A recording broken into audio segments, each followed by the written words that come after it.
നീണ്ട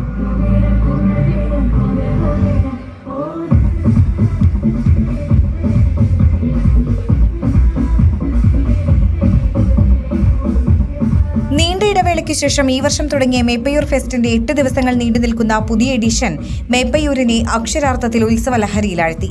പത്മശ്രീ മട്ടന്നൂർ ശങ്കരൻകുട്ടിയും പ്രകാശ് ഉള്ളിയേരിയും ചേർന്ന ഉദ്ഘാടന ദിവസം തീർത്ത സംഗീത താളലയം ആസ്വാദകരെ മാസ്മരിക അനുഭവത്തിൽ ആറാടിച്ചു.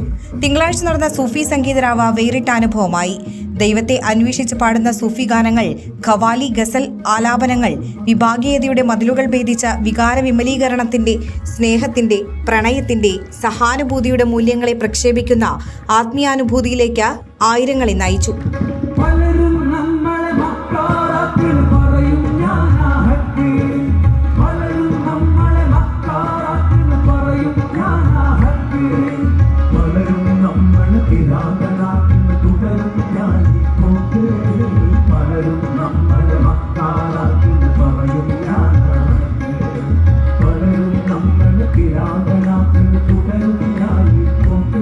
ചൊവ്വാഴ്ച സാംസ്കാരിക സമ്മേളനം ഉദ്ഘാടനം ചെയ്യാൻ മന്ത്രി മുഹമ്മദ് റിയാസ് എത്തി.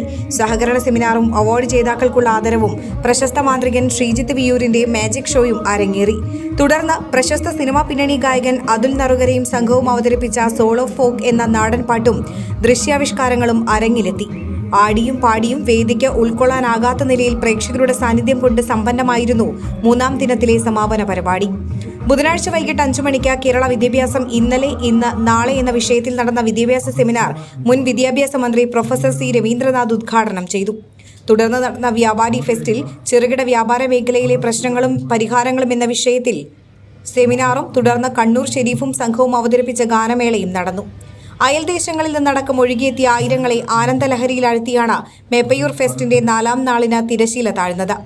ആരോഗ്യ വിദ്യാഭ്യാസ പ്രദർശനം, ഫുഡ് ഫെസ്റ്റ്, കാർണിവൽ എന്നിവ ഫെസ്റ്റിന് കൊഴുപ്പേകുന്നു. ജീവിതത്തിന്റെ എല്ലാ തിരക്കുകളും സംഘർഷങ്ങളും മാറ്റി നിർത്തി മേപ്പയ്യൂർ ഫെസ്റ്റിനെ നെഞ്ചിലേറ്റിയിരിക്കുകയാണ് നാട്ടുകാർ. Enlight news, Perambra.